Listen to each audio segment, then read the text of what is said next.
안녕하세요. 아캄 호러 카드 게임을 한번 진행해 보겠습니다. 어, 일단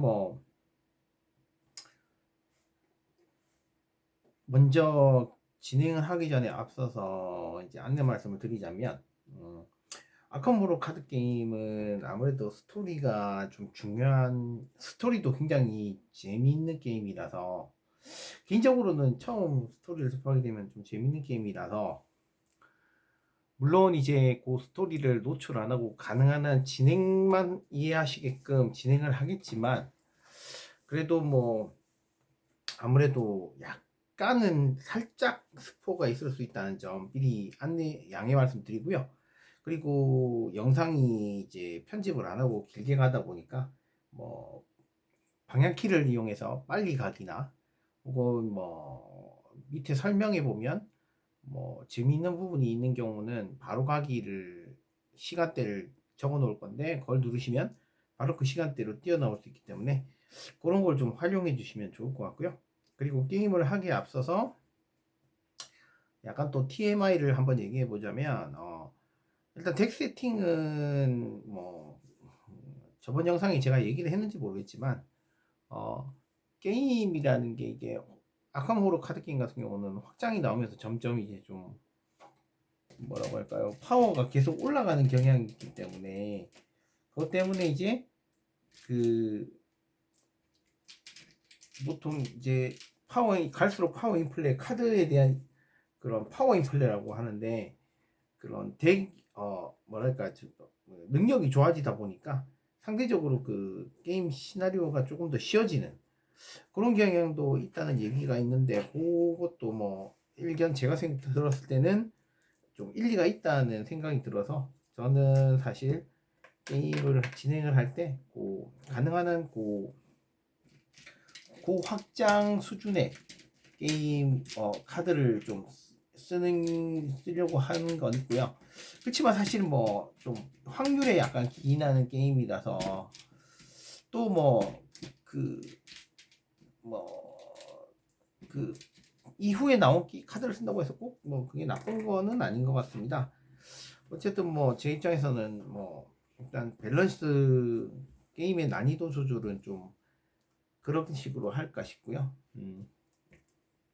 원래는 이게 자체적인 그런 토큰이 있지만, 저는 자원을 요 금색으로 이용을 할 거고요. 그리고 조사를 요 큐브로 활용을 하려고 합니다. 그런 식으로 좀 하려고 하고요.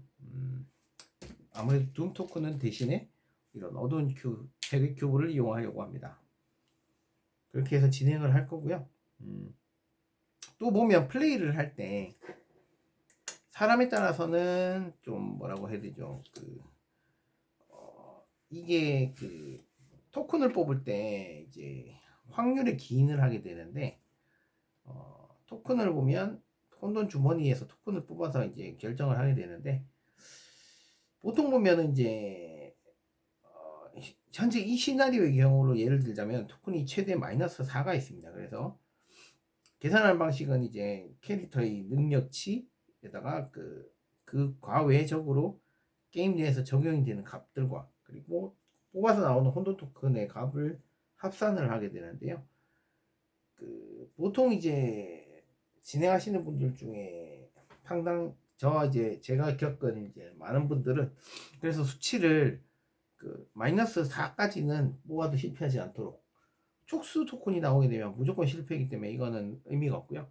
마이너스 4까지는 성공을 할 수 있게끔 그렇게 숫자를 맞추는 경우가 많습니다. 그렇게 보통 진행을 하시는데, 저 같은 경우는 약간 그것보다는 큰 타격이 없다고 하면, 이제 큰 타격이 좀 꼭 성공해야 되는 그런 경우는 예외, 저도 그렇게 맞추지만, 그러니까 원래 협력 게임이라는 게 시간이라든가 여러 가지 좀 운도 약간 따라줘야 되는 부분이 있고, 모든 걸 완벽하게 하려고 하면 사실 좀 여러 가지로 촉박한 부분이 있기 때문에, 저 같은 경우는 약간 운에 기대서, 왜냐면 마이너스 3이랑 마이너스 4 토큰은 하나씩밖에 없기 때문에 저는 약간 운에 기대서 보통 마이너스 2 수준으로 맞춰서 이렇게 테스트를 하는 편입니다. 그거는 근데 개인의 성향이라서, 그렇게 차이가 있다고 보시면 되고요. 지금 이제 먼저 처음 진행할 건 광신도의 그 아카모로 카드 게임의 첫 본판인 광신도의 밤에서 첫 번째 그 회합이라는 세 개의 작은 그 부분으로 나뉘어 있는데 그 중에 첫 번째 회합이라는 걸 진행을 하겠습니다. 그래서 지금 이제 장소에 도착을 했고요. 장소에 도착하게 되면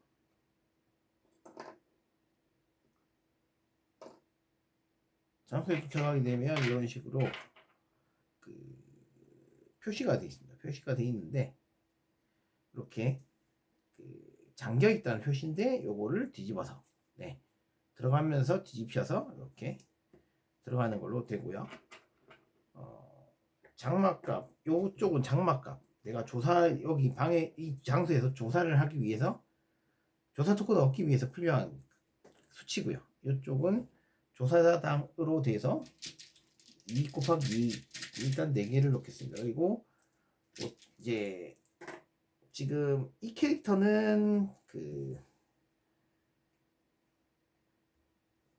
원래 본판에 있는 캐릭터고 렉스 머피 같은 경우는 본판에 탐구자가 제가 마음에 별로 안 들어서 더니치에 있는 탐구자를 가져왔고요. 덱 구성은 로렌즈 베이커스는 그냥 본판 기준으로 구성을 했고 렉스 머피 같은 경우는 더니치까지를 포함해서 그렇게 덱을 한번 짜봤습니다. 이 게임을 진행하는 재미도 있지만 나중에 게임이 좀 익숙해지게 되면 내가 원하는 덱으로 맞춰서 이렇게 덱을 짜는 재미도 있습니다. 근데 그 부분까지는 사실 조금 게임이 이해가 돼야 좀 더 능숙하게 하게 되고요. 그런 식입니다. 네, 일단 지금 진행을 해볼 건데 전에도 말씀드렸는지 모르겠지만 주요 사건이 있고 주요 목적이 있습니다.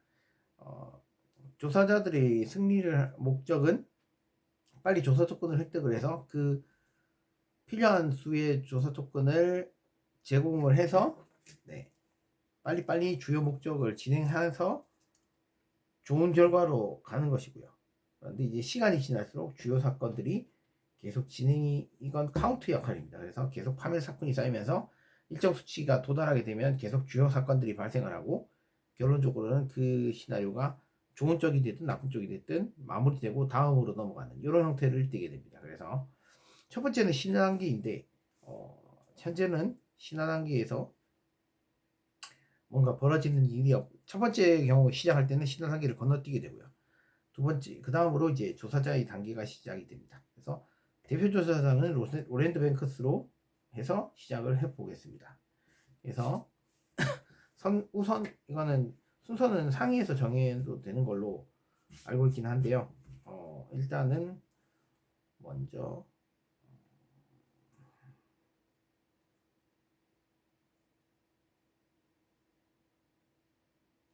일단은 비용을 지불하고요. 무기를 내려놓겠습니다. 그래서 3원을 내고 마트죠. 참 핸드는 이미 시간 관계상 시간을 빨리 단축하기 위해서 일단 지금 미리 약점까지 다 넣어놓은 상황입니다. 그래서 이제 더니치까지로 해서 약점도 다 뽑아놓은 상태고요. 참고로 로렌드 뱅크스는 은빛 황혼의 시정 그리고 렉스 머피 같은 경우는 기억 상실이라는 그런 약점을 넣어놓은 상황입니다. 그래서 진행을 해보겠습니다. 일단 3원을 내고 마테치를 놨고요. 두 번째로 2원 아직 돈을 내기가 좀 그러네. 조금 비싼 거 손에 비싼 거밖에 없어서 그러면 일단은 세팅을 좀 잡으면 초반에 잡으면 좋은데 지금 당장 돈이 없으니 일단 자원을 한번 해보겠습니다. 그래서 론드 뱅크스의 지식은 3 그리고 서재의 지식은 2라서 일단은 토큰 한번 뽑아보겠습니다. 추가적으로 카드를 쓰는 건 없고요. 마이너스 3이기 때문에 3에 마이너스 3이면 0이라서 이 장막값에 도달하지를 못했습니다. 그래서 실패했고요. 한 번 더 시도해 보겠습니다. 네, 자동 실패. 이렇게 해서 로렌드 뱅크스는 행동이 끝났고요. 그 다음으로 렉스 머피 차례로 행동을 해보겠습니다.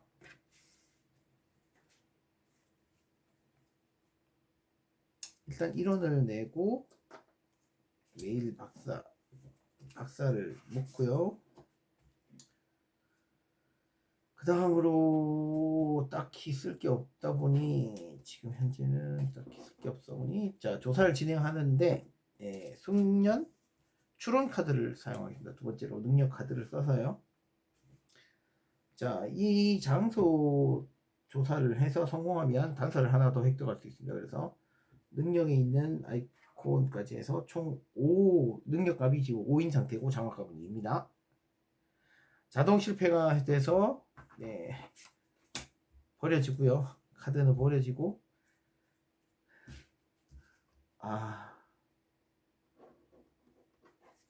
일단 한 번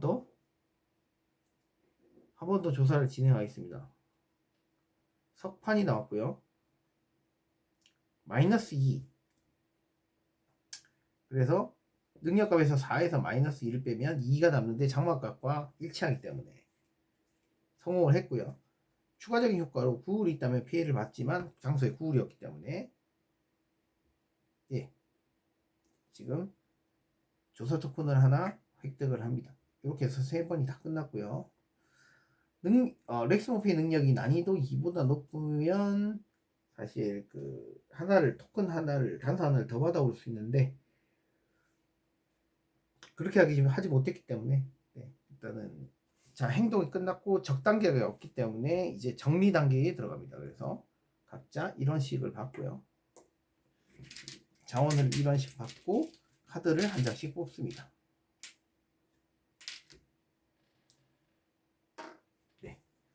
카드를 한 장씩 받아오고요.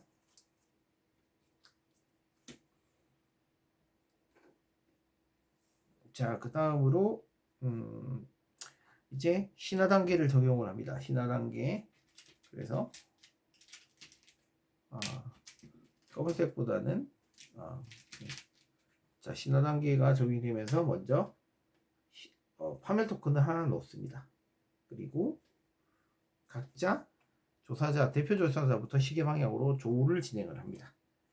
자, 로렌드 뱅크스에는 구울의 하수인이 등장을 했고요.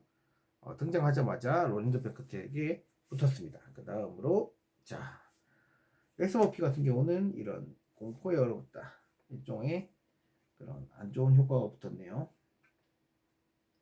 자, 이렇게 해서 자, 다시 신화 단계가 끝이 났고요. 다시 이제 로렌드 뱅크스 차례를 진행해 보겠습니다. 그래서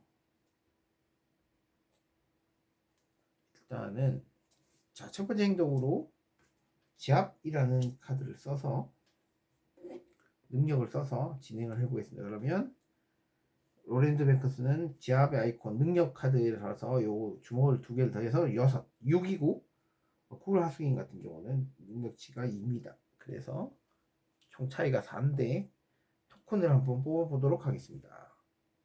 마이너스 1이 나와서 총 3 마이너스 1이 나왔으니까 6에서 1을 빼면 5 그리고 구울 하수인 같은 경우 2이기 때문에 공격을 성공을 했고요. 그래서 피해를 1 데미지를 줍니다. 그리고 이번 테스트에 성공을 하면 카드 한 장을 뽑기 때문에 카드 한 장을 받아옵니다. 자, 또 한 번 공격을 진행하겠습니다. 이번에는 뭐 딱히 사용할 카드가 마땅치가 않아서 그냥 한번 공격을 해보겠습니다. 그래서 4고 2기 때문에 2차이 해골이 나왔습니다. 해골은 위치한 장소에 있는 구울 한 마리가 있기 때문에 마이너스 1 그래서 4에서 1을 빼면 3이고 구울 같은 경우 2이기 때문에 구울을 때려 잡았습니다. 피가 2는 관계로 잡아서 죽였고요. 구울을 잡으면서 자 로렌드 뱅크스 능력으로 라운드당 한 번 한정으로 적을 썼던 이런 위치에서 한 곳 장소에서 단서를 한 개 가져옵니다. 네, 이렇게 해서 로렌드 뱅크스는 전체 2행동을 했고요.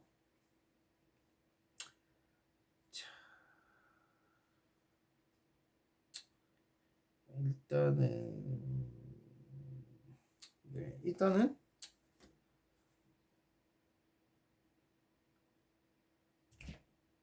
카드를 한 장 더 받고 차례를 끝내겠습니다. 암호가 이런 자, 은익빛 황혼의 시종이 나와서 붙었고요.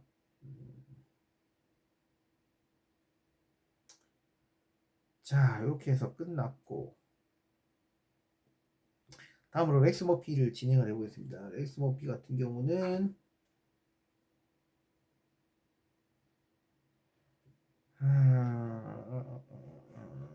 지금